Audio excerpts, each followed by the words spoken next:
안녕하십니까. 파이터치연구원 나정주 원장입니다. 오늘은 기본소득제에 대해서 말씀드리고자 합니다. 김종인 비대위가 출범한 이후에 지금 기본소득제를 추진한다고 해서 상당히 큰 이슈가 되고 있습니다. 저도 충격을 받았는데요. 기본소득제는 상당히 급진적인 좌파에서 많이 주장하던 사항인데 이것을 우파 정당인 통합당에서 이것을 추진한다고 하니 상당히 충격이 아닐 수가 없습니다. 현재 통합당에서는 이번 선거를 통해서 확인해 보니까 국민들이 자유라는 가치보다 평등이라는 가치에 상당히 많이 쏠려 있다. 그래서 평등의 가치를 한번 우리 우파당에서 적극적으로 추진해 보자 라는 취지에서 기본소득제를 들고 나왔는데요.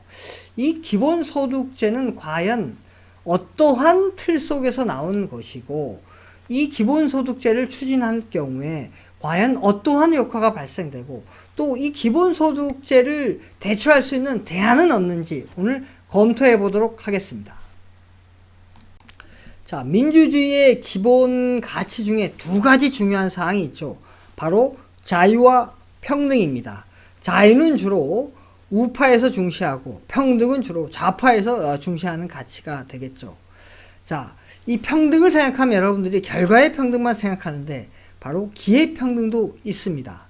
김종인 비대위 체제가 들어선 이후에 지금 우리 국민들이 자유 가치보다 평등의 가치를 더 중시하니까 평등에 대해서 우리가 좀 더 좋은 정책을 좀 구상해 보자 라고 하면서 이제 기본 소득제를 지금 얘기하고 있죠. 자, 여기서 저는 이런 말씀을 드리고 싶습니다. 결과의 평등의 수단으로서 기본소득제를 우리가 얘기할 때 이렇게 비판을 하죠. 고기 잡는 방법을 알려줘야지 고기를 무상으로 분배하는 것에 초점을 맞추면 안 된다라고 얘기를 하고 있습니다.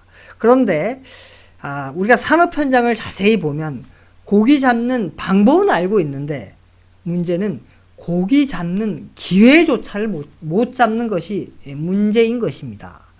따라서 기회 불평등을 제거해주는 노력이 대단히 필요합니다. 그래서 우리가 기회 평등을 중요한 가치로서 추구해야 될 필요가 있는 것입니다.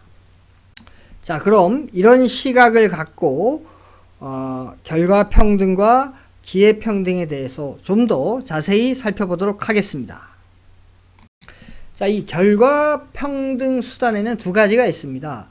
최저임금을 급격하게 인상해서 소득 불평등을 줄이는 방법이 있고, 그 다음에 이제 정부에서 돈을 나눠주는 이전 지출이 있습니다. 그 이전 지출을 다시 얘기하면 바로 기본소득제가 되는 거죠.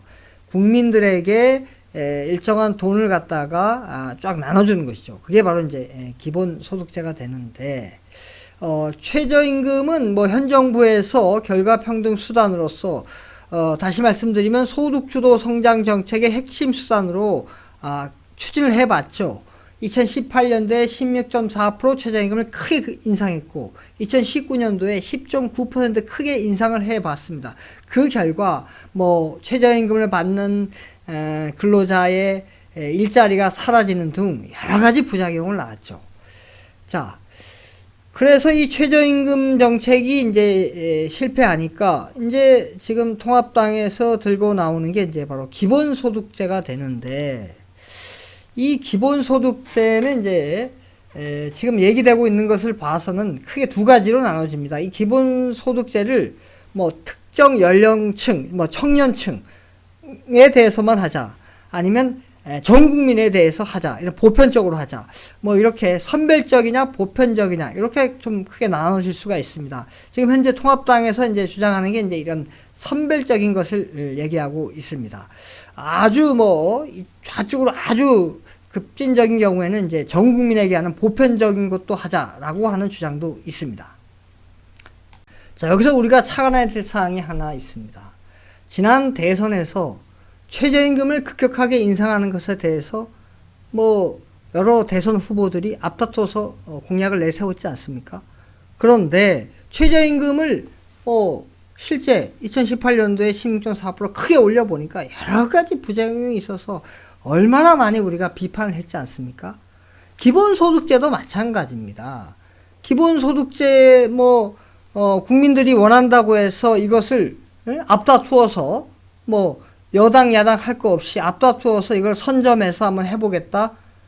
이것을 했을 때 우리가 그때 어떻게 최저임금 할 때 어떻게 얘기했습니까? 어떻게 이런 정책을 시뮬레이션도 해보지 않고 국민들한테 바로 적용을 해서 이렇게 부작용을 낳나? 이렇게 많이 비판하지 않았습니까? 기본소득제도 마찬가지입니다. 이것도 정확히 시뮬레이션도 해보고 어떠한 결과가 나올지에 대해서 예상을 하고 또 부작용이 뭔지 여러 가지를 고려한 상태에서 이것을 추진해야지 그냥 국민들이 원한다고 앞다투어서 이것을 우파 정당도 이것을 추진하게 된다면 이 최저임금 급상승 사태와 동일한 현상이 발생될 것이라고 예상됩니다. 자, 기본소득제를 추진하려면 그 재원이 문제가 되는데요. 지금 선별적으로 기본소득제를 하고자 하는 측에서는 기존에 나와 있는 정부의 그런 이전 지출, 정부에서 그냥 무상으로 주는 돈을 여러 가지 흩어져 있는데 그것을 통폐합해서 보다 효율적으로 방법으로 이 기본소득제로 해서 통폐합해서 하나로 주자. 그렇기 때문에 재원이 추가적으로 잘 안 든다고 하지만 대상을 청년층으로 하더라도 필수적으로 기본소득제를 추구하려면 재원이 추가적으로 들 수밖에 없습니다. 그 재원은 그럼 어떻게 충당하겠습니까? 바로 세금으로 충당할 수밖에 없습니다. 주로 어떤 세금이겠습니까? 우리가 근로하면서 매달 내는 소득세 또는 자영업자의 경우는 사업소득세가 되겠죠. 그 다음에 이제 기업에서 내는 또 법인세, 그 다음에 우리가 이제 물건을 사면은 내는 부가가치세, 이런 이제 세금들이 증가할 수밖에 없는 그런 상황이 올 수밖에 없을 것입니다. 이렇게 증세를 기반으로 할 수밖에 없는 기본소득제를 추진하면 어떤 결과가 발생할까요? 자, 먼저 소득세부터 살펴보겠습니다. 자, 소득세가 늘면 그 소득세를 더 내게 되는 대상은 전보다 소비가 줄겠죠. 그러나 기본소득을 받은 그런 쪽에서는 소득을 더 소비를 더 증가시킬 수 있겠죠.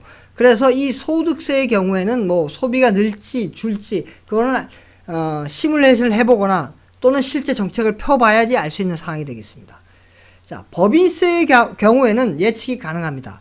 자, 법인세를 증가시키면, 즉 법인세율을 증가시키면 어떻게 되겠습니까? 기업의 입장에서는 기업을 더 키워서 매출을 늘리고 영업이익을 늘려고 하는 그런 인센티브가 작아지겠죠. 내가 더 키워봤자 나라에서 더 세금을 더 뜯어가면 내가 기업을 더 키우고 싶은 그런 인센티브가 작아지겠죠. 그렇게 되면 결국 투자가 줄게 되면 일자리가 줄 수밖에 없겠죠. 자, 그 다음에 이제 부가가치세를 늘리면 어떻게 되겠습니까? 당장 우리가 물건 살 때 그 떼는 게 지금 10%인데 15%, 20%가 되면 소비를 줄이겠죠. 그래서 소비가 감소할 수밖에 없는 것입니다. 자, 이렇게 기본소득제를 추구했을 때 또 예상되는 또 결과가 또 있습니다. 일을 하지 않아도 일정 수준의 돈을 나라에서 주니까 일을 하지 않으려 그러겠죠. 즉 노동 공급이 줄게 됩니다. 노동 공급이 줄게 되면 어떻게 됩니까? 임금이 상승하겠죠. 임금이 상승하면 어떻게 되겠습니까? 그 임금이 높으니까 기업에서 노동 수요, 그 수요를 줄이겠죠. 그 노동 수요가 바로 일자리입니다. 그래서 일자리가 감소할 수밖에 없습니다.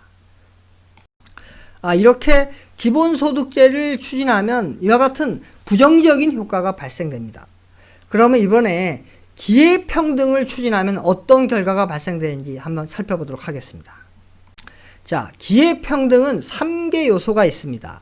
자, 개인 기업의 능력, 그 다음에 환경적인 요인, 예를 들어서 무슨 어느 내가 출신이다, 내가 학벌이 어떻게 된다, 내가 누구하고 네트워크가 있다, 뭐 이런 거, 뭐 부모 뭐 백 이런 거, 이런 환경적인 요인이 있고, 그 다음에 이제 이런 환경적인 요소를 제거하려는 정부의 정책이 있겠죠. 그래서 엄밀한 의미의 기회평등의 의미는 이런 환경적인 학벌이라든가 뭐 지역 연고라든가 이런 기타 등등의 환경적인 요인을 다 제거한 상태에서 순수한 개인과 기업의 능력만 고려하는 것이 바로 기회평등이 되겠습니다.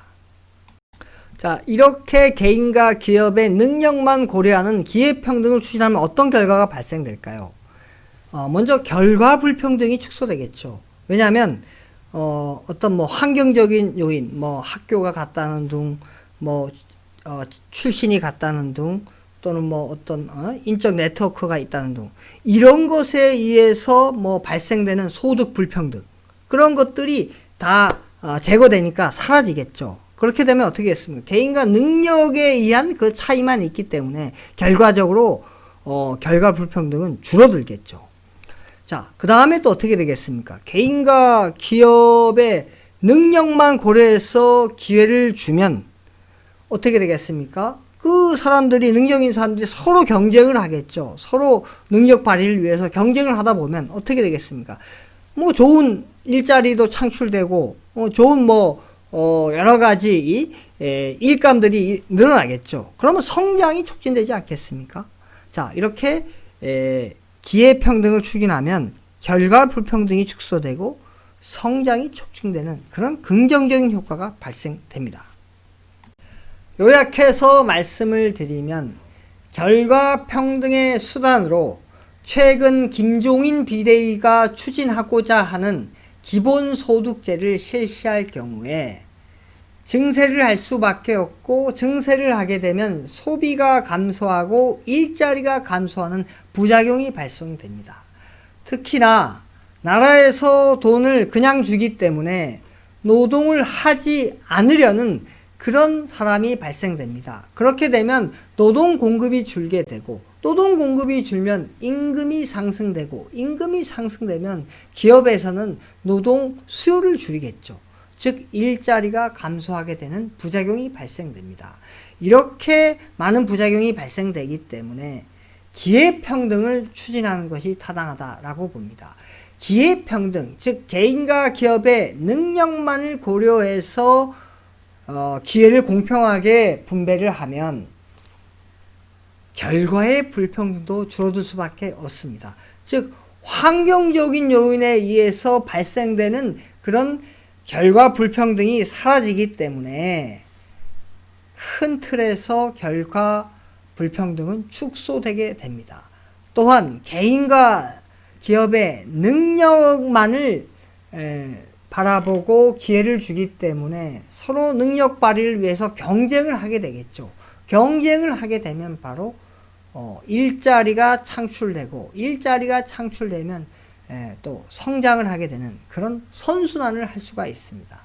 이 성장 요인은 우파에서 상당히 중요시하는 요인이지 않습니까? 그래서 바로 우파의 가치도 포함되어 있다. 즉 우파가 추진할 수 있는 가치가 바로 기회평등 가치인 것입니다.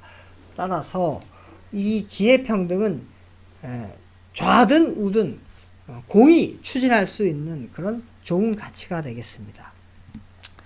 자, 이 기회평등에 대해서, 즉 기회불평등에 대해서 많은 국민들이 동의하지 않은 사례가 있죠. 바로 조국 사례입니다.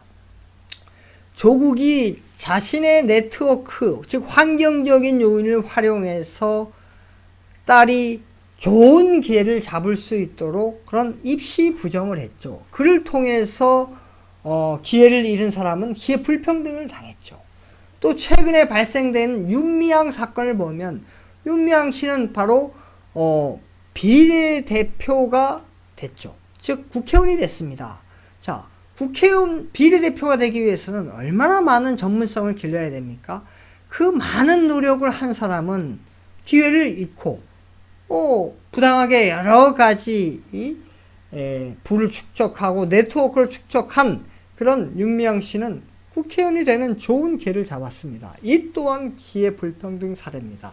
이런 기회불평등에 좌나 우나 많은 국민들이 좌우를 떠나서 대단히 동의하지 않고 있습니다. 따라서 이 기회평등의 가치는 우리가 이 시대를 살아가면서 반드시 추구해야 될 가치고 또 성장도 가져오고 또 어느 정도 분배의 불평등도 줄여줄 수 있는 좋은 가치라고 생각됩니다. 예, 오늘은 여기까지 하겠습니다. 감사합니다.